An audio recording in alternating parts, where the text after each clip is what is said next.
another day, another Maker event, and we have some cool stuff to play with now with a project. Pimoroni Pico Plus 2. This is the RP2350B variant, which is like full fat, everything you could possibly want, loads of RAM, loads of storage. I think it's 8 meg of RAM, 16 meg of storage. Connections for software debugging, also Quest connections, so STEMMA QT. It's also got a SPICE connection, SP/CE connection. It's SPI but bigger and bolder. And that's connected to this. And that, you're thinking, what is that? Well, there you go, that's why I got this piece of paper out. It's a Clipper 4G LTE kit. 4G LTE? Huh? 4G, so cellular mobile phone network. So this little device is connected to the internet of sorts via 4G LTE. So the Pico is talking to that, the modem pretty much, and saying, right, get me online, let's do something. And there's an aerial there plugged in, and there's a BME 688 temperature sensor. You can guess where I'm going with this one. If you can't, the Pico's job is to get that temperature sensor to get the temperature in the room right now. When it's got that, it's going to send it to the internet using that little cellular device there, the Clipper 4G LTE kit. If you want to know more about the LTE kit and the Pico Plus 2, I've got a full review on Tom's Hardware. I'll put a link down below. Tom's Hardware is not affiliated to these videos, I just work for them. I did the review for that.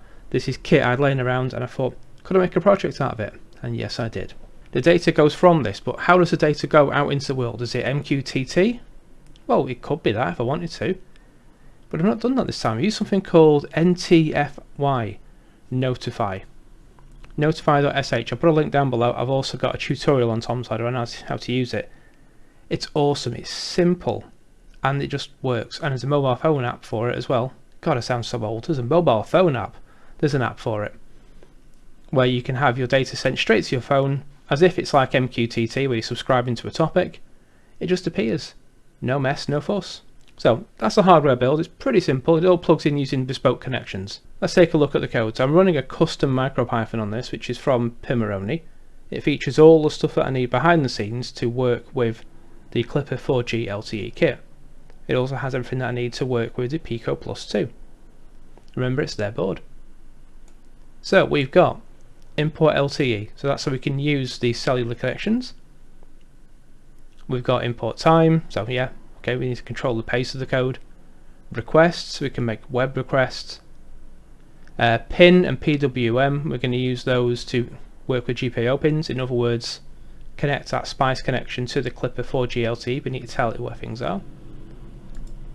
From breakout BME 68X, we're going to use, basically, that's the library for using the BME 688. And then Pimoroni's got their own I2C class. I'm borrowing their dictionary there, say SD8 references to 4 and SCL references to 5. That's the pin-out connection on the Pico 2. And then I'm using that. I then set my mobile APN, so where I'm connected to on the internet, to 1NCE, IoT.1NCE.net. And then there's a bits and pieces here for making a connection, also controlling the LED on board the Clipper, which apparently is rather bright. So Phil, Gadgetoid, wrote some code to make it not as bright. Looks like he's using PWM. Here's where we get to send in messages. So we're using ntfy.sh, but we don't need to install any special software on the Pico. We just need to use a request.post. Give it the URL, in this case it's a special URL which is Big Les P's office. The data, the message we want to send is online. And the headers, at the titles, that sort of thing, to priority the message, are temperature bot, priority 5, that's the most important message ever, and tags ta-da, that just puts a little emoji in there that has a trumpet or something like that on. Next bit, while true. Do this forever. Get the start time, get the temperature, pressure, humidity, the mix of gas in the air and status, and then check if the heater is stable, and then print the details to the Python shell down at the bottom here, this bit here. The only data I'm bothered about is temperature and humidity, so I'm going to save that into a cunningly named object called data. Then I'm going to use another request.post to say, okay, go to ntfy.sh, Big P's office. The data is the temperature and humidity.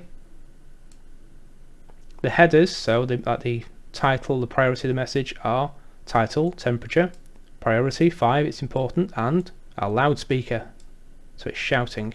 And then at the end of it all, it sleeps for an hour, then does it all again. That's it. So I'm going to run the code now, and we're going to see all this here. This is the connection it's making to the cellular network. In a second it's going to say, okay, 20.75, reasonably warm, 58.29% humidity.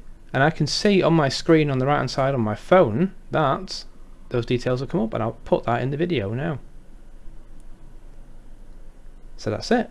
The data has been sent. The Pico is now waiting an hour for the next time it needs to do that.